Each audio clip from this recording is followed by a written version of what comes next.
Olá, amigos e irmãos, estamos chegando a mais um final de trimestre, tá? Lembrando que as lições são divididas em trimestres durante o ano, então são 4 temas que são distribuídos ao longo de um ano, tá? Primeiro trimestre corresponde de janeiro a março, segundo trimestre de março, abril, maio, né? De março a junho, tá? O quarto trimestre de junho a setembro. Aliás, o terceiro trimestre de junho a setembro e o quarto trimestre de outubro a dezembro. Outubro, novembro, dezembro. Acho que eu falei certo, né? Então, estamos chegando na última lição desse trimestre das lições com este tema. Eu sou o evangelista Marcos Roberto Rosa, para quem não me conhece. Eu sou dirigente da Congregação da Assembleia de Deus no distrito de Gironda, tá? Município de Cachoeiro de Itapemirim, cujo meu pastor presidente é o pastor Haroldo Pascoal.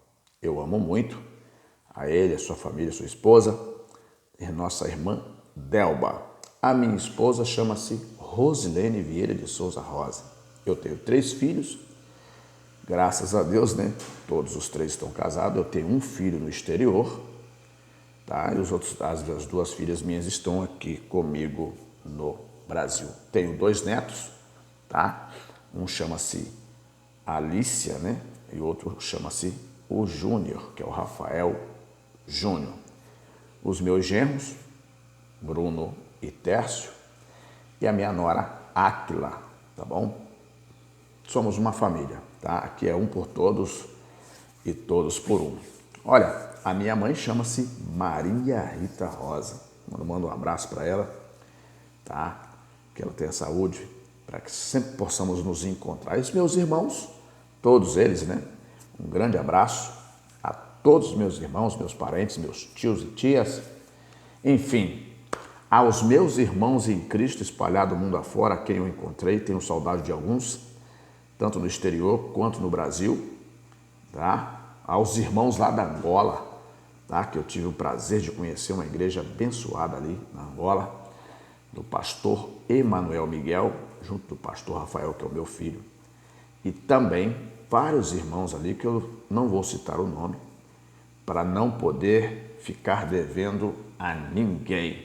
E aqui no Brasil, eu quero mandar um abraço para todos os irmãos da sede, todos os irmãos das congregações junto dos seus pastores, e vamos seguindo firme. Minha missão é tornar a vida da pessoa um pouco melhor. Uma delas é apresentar a Cristo.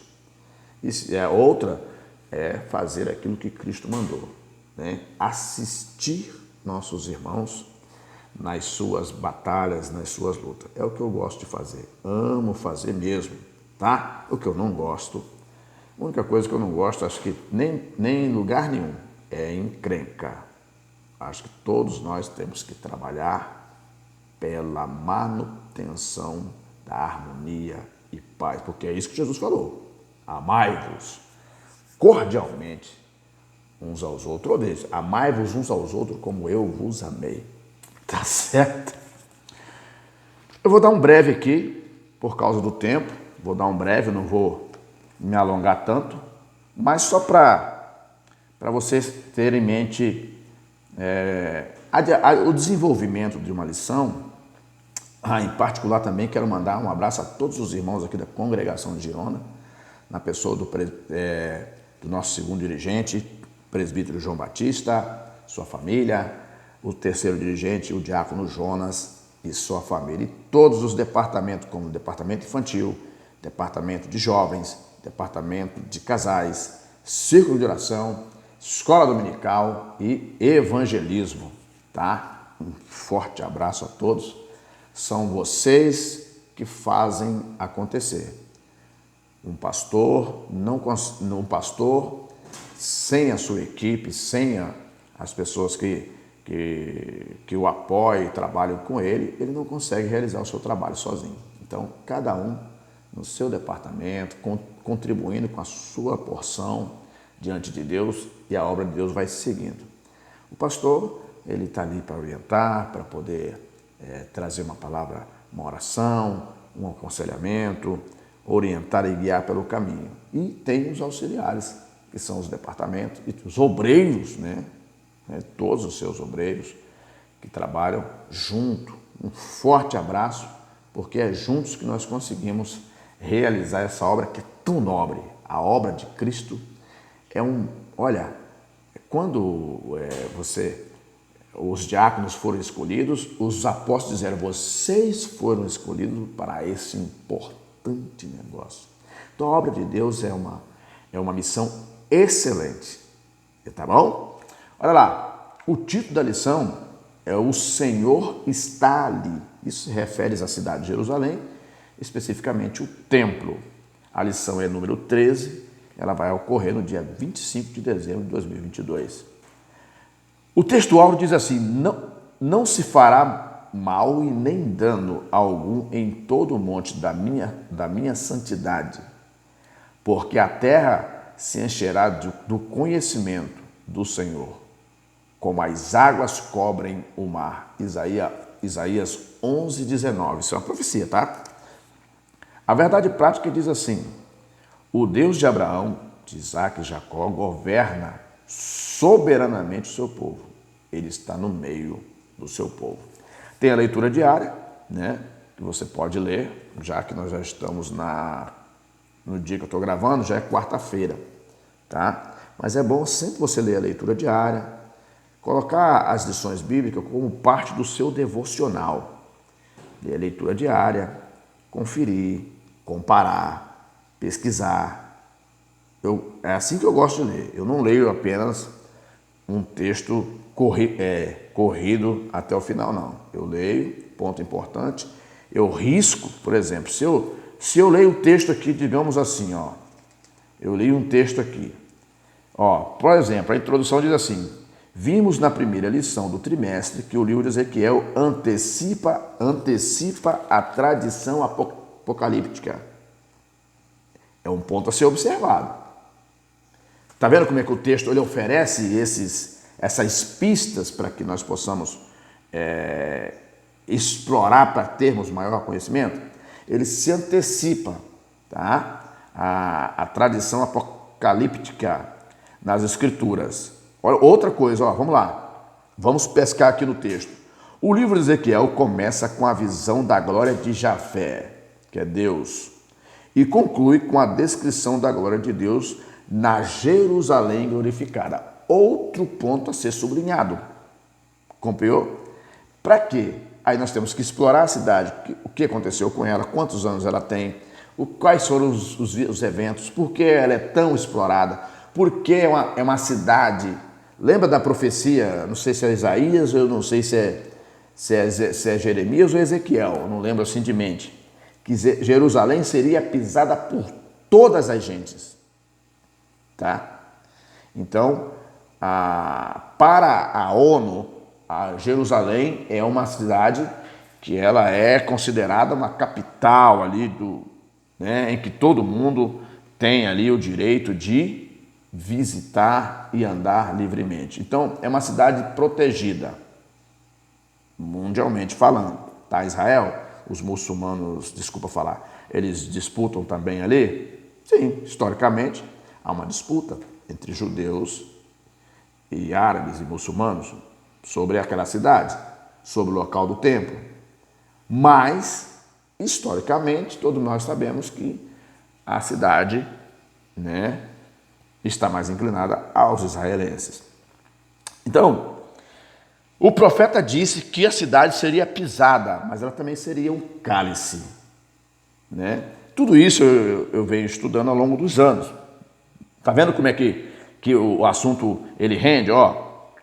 Outro sim. Não é possível compreender o livro de Apocalipse sem os oráculos de Ezequiel. Ou seja, você precisa... É a mesma coisa que eu digo, alguém querer entender o Apocalipse sem ter estudado o Gênesis.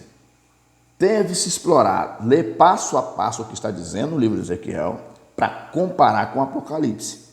Senão você vai ter dificuldade de compreender. Tá bom?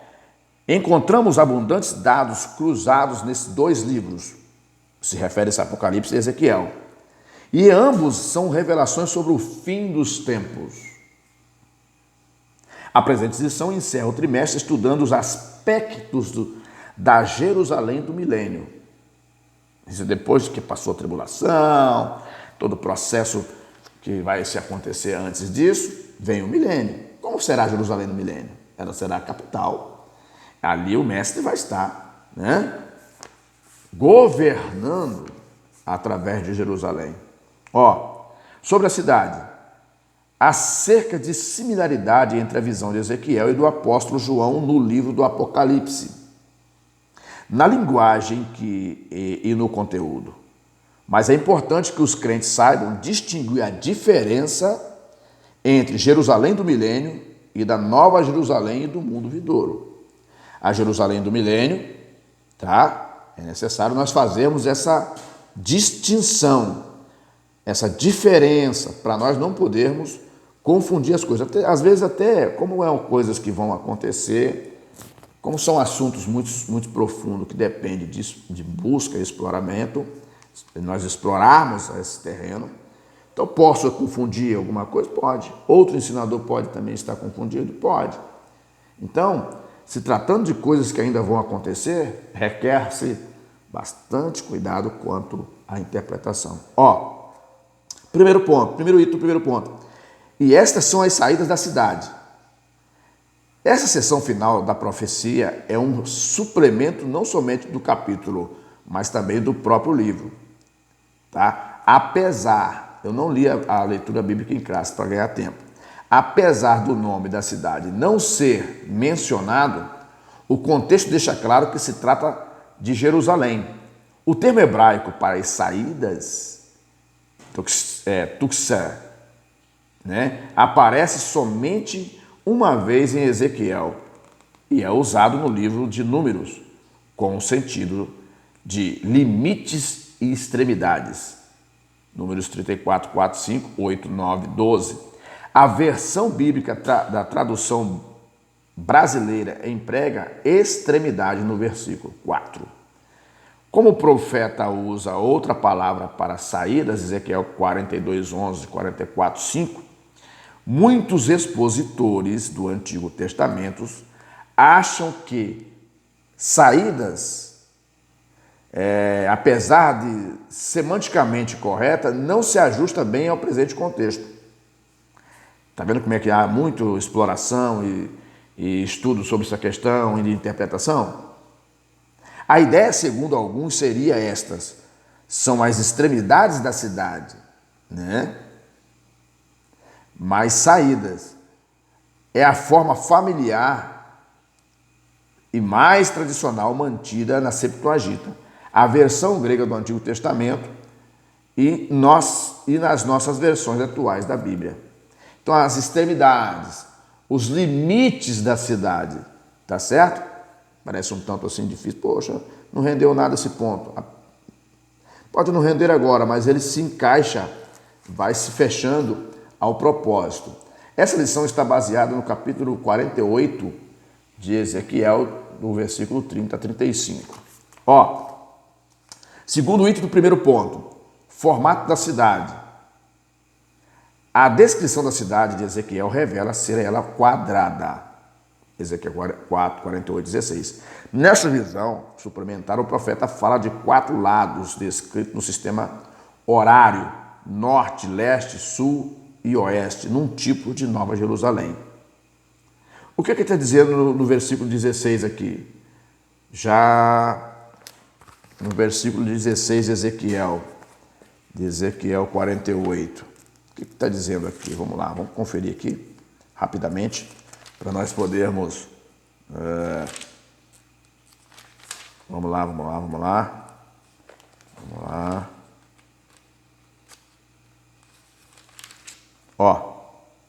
16.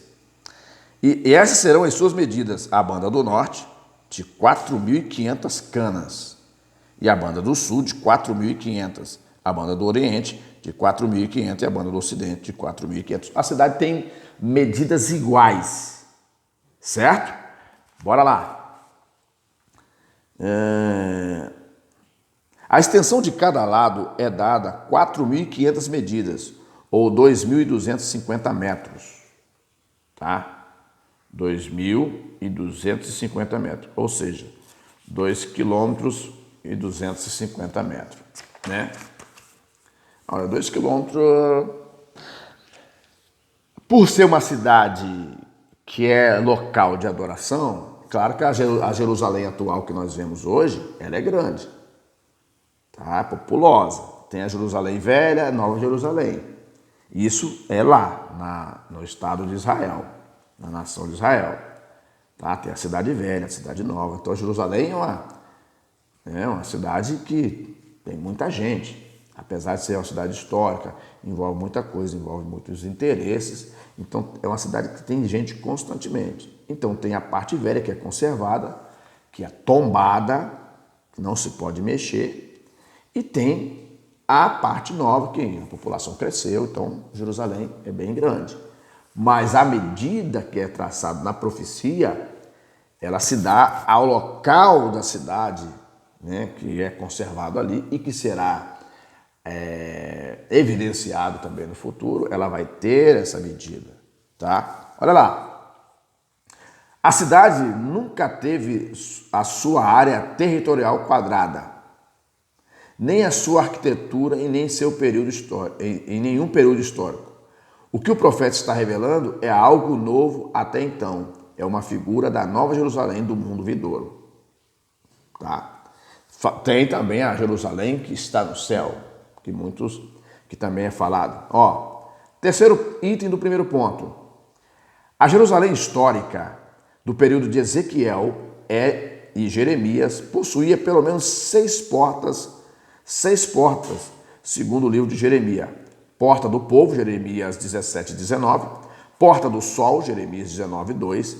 Porta de Benjamim, Jeremias 22, 37:13, 38:7. Porta de esquina, Jeremias 31:8. Porta dos cavalos, Jeremias 31:40. Porta do meio, Jeremias 39:13. E porta entre os muros, Jeremias 52, versículo 7. A torre do templo de Marduk, pode dar uma explorada aí, que foi um deus dos antigos impérios, tanto os assírios quanto os babilônios e tal. Deus dos babilônios, Etemanqui, tinha um recinto quadrado cujo acesso era por 12 portas. Ezequiel conhecia a sua cidade de origem. Ezequiel 1:1, de 1 a 3. Talvez conhecesse também a torre de Marduk em Babilônia, pois vivia entre os exilados da Babilônia. Você entende?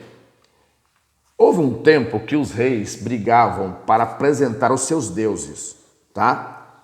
É muito interessante isso, tá? Você pode observar que no mundo houve um tempo que as nações brigavam por território, até na Primeira e Segunda Guerra Mundial. Mesmo que a visão era uma visão de uma nação dominar todo o mundo, mas havia os aliados que queriam também uma expansão territorial. Tá, não vou citar nomes aqui. Então,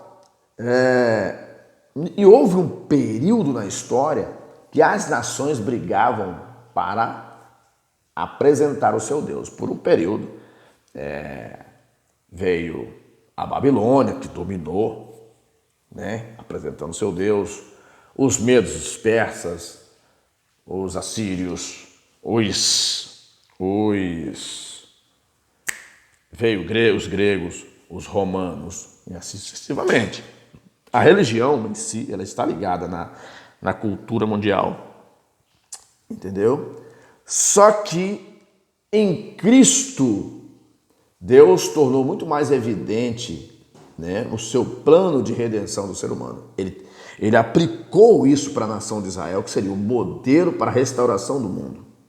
Mas Israel falhou. Dá uma lida entre o capítulo 9 de Romanos, que você vai ver ali, que o Paulo lhe diz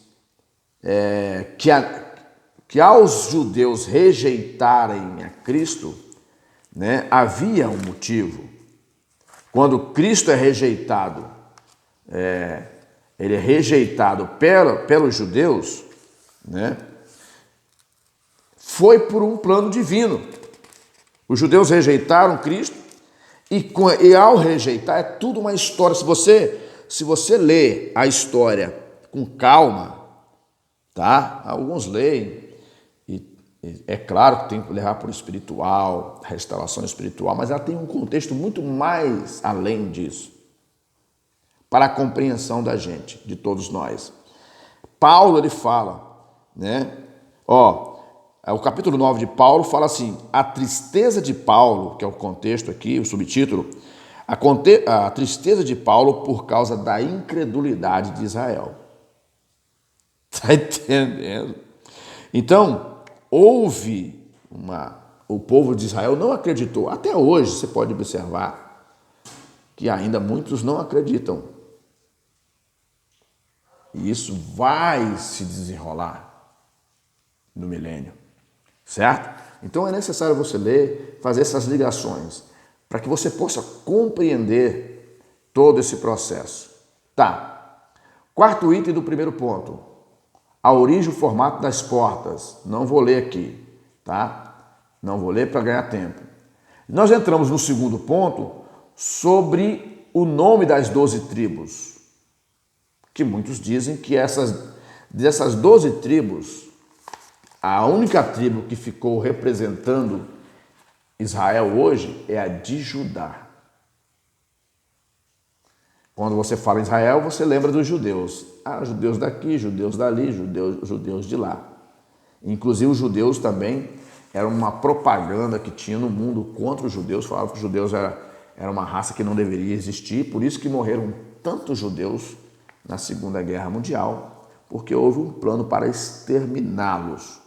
Então, a única tribo hoje que é mencionada com muita ênfase hoje, representando a nação israelense, é a de Judá, os judeus.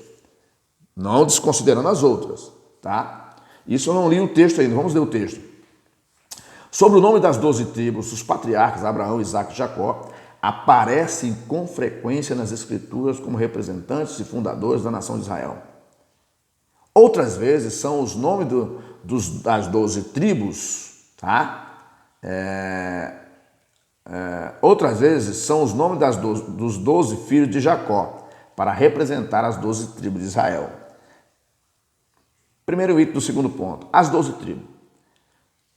Há cerca de 20 listas dos filhos de Jacó e das respectivas tribos de Israel no Antigo Testamento, mas não existe nenhum padrão. Por exemplo, a lista com os 4 primeiros nomes, Ruben, Simeão, Levi e Judá, seguem a ordem de nascimento. Gênesis 35, 22 a 27, capítulo 46, 8 a 27, capítulo 49, 3 a 27, Êxodo 1, de 1 a 6.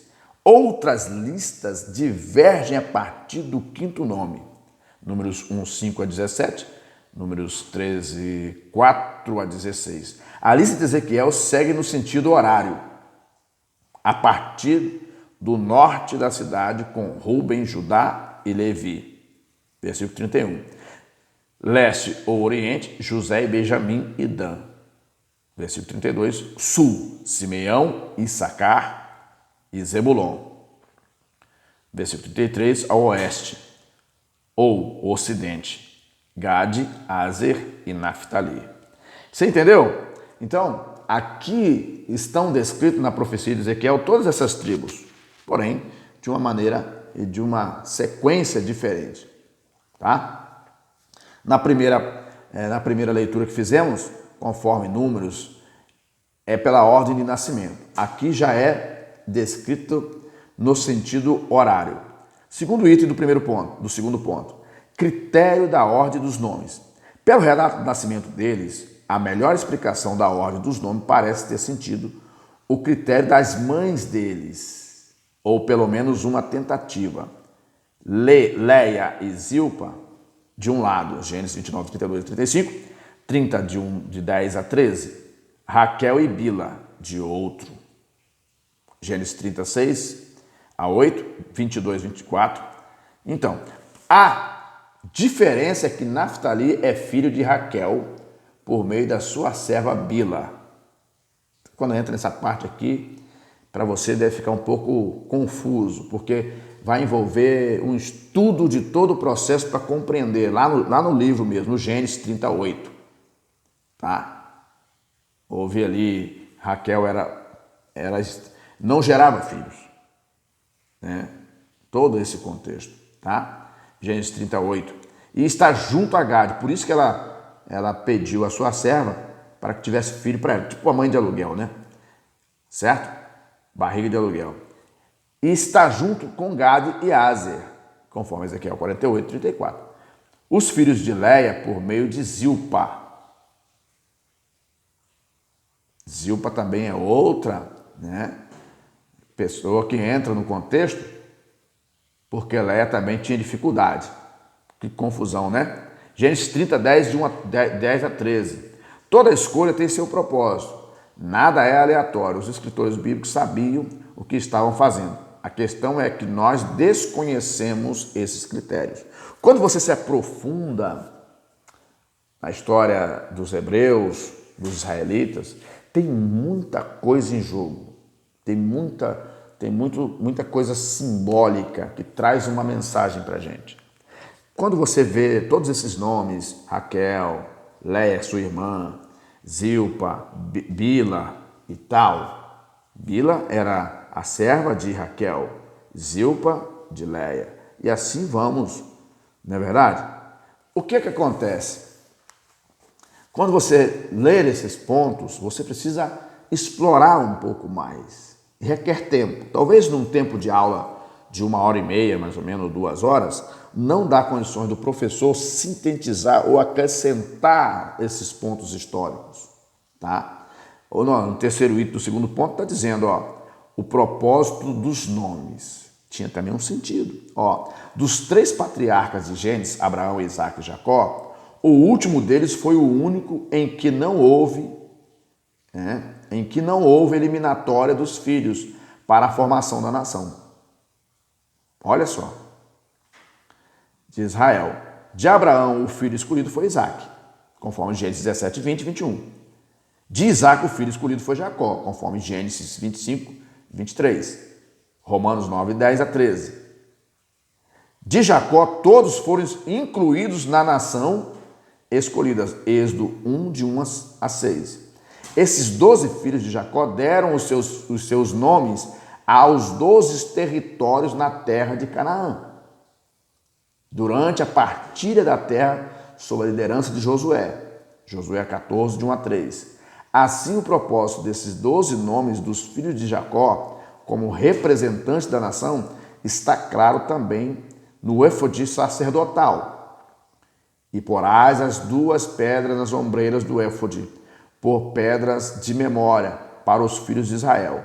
E Arão levará os seus nomes sobre ambos e os seus ombros para a memória diante do Senhor. Êxodo 28, 12. O nome nas 12 portas de Jerusalém, milenial, bem como na Nova Jerusalém, tem o propósito a memória dos filhos de Israel, conforme os 12 filhos. Copiou? Então, é muito importante nós compreendermos isso. Mas nós não devemos também fazer assim, tipo, um espetáculo em cima disso. Para onde isso nos arremete? Nós estamos estudando essas lições, mas para onde ela está nos levando? Qual é a finalidade, qual o propósito de estudarmos a Bíblia? Então é necessário nós estudarmos a Bíblia para estarmos próximos, entendermos aquilo que Deus quer realmente. Não adianta eu sentar numa sala de aula, receber um monte de informações ou passar para os alunos um monte de informações e os alunos continuarem no mesmo lugar. Qual o sentido disso? Que transformação trará? O que nós percebemos nos dias atuais é muito conteúdo sendo despejado sobre as pessoas, mas elas não saem do lugar. É necessário haver transformação, é necessário haver entendimento, arrependimento, conhecimento de Deus. Porque quando conhecemos a Deus, vamos pensar duas vezes em contrariá-lo. Hoje nós vemos aí pessoas lidando com Deus como se lidasse com qualquer outra pessoa, como se Deus fosse um atendente de balcão, e não é. É muito mais. Ele quer salvar a sua alma. Ele quer salvar a nossa alma. E às vezes nós não prestamos atenção nisso e caímos do cavalo. Por isso que, apesar da quantidade imensa de cristãos que tem no Brasil, por exemplo, olha o burburinho que nós estamos vivendo. Olha o índice de violência. Olha o índice de corrupção. Olha o que está na cabeça das pessoas. Então não adianta criar atalhos, desviar, facilitando o entendimento e não expor que nós precisamos pensar um pouco mais sério de que se nós não se atentarmos, tudo isso para nós não vai adiantar de nada. Nós vamos perder o nosso espaço. No dia em que Deus vier tratar com as nações deste mundo, onde nós vamos estar? De que lado estaremos? Então, é muito sério isso, né? Temos que estudar, mas não simplesmente para poder termos quem sabe mais ou quem sabe menos, mas que essas palavras façam com que nós compreendamos o plano de Deus. Qual é o plano dele? É nos salvar, é nos retirar do mal que virá, é nos retirar da condenação eterna. Mas que os filhos de Israel, a nação de Israel, que foi separada para fazer isso, eles falharam. Leia a partir do capítulo 9 de Romanos, Paulo dando uma síntese sobre isso. Mas eles não estão excluídos. Falharam, preste muito bem atenção. Deus é longânimo e misericordioso. Eles falharam, mas não estão excluídos. Só serão excluídos se não quiserem aceitar a vontade de Deus nas suas vidas. E a mesma coisa vai acontecer com a igreja de Deus. Aonde fica a igreja de Deus nesse contexto?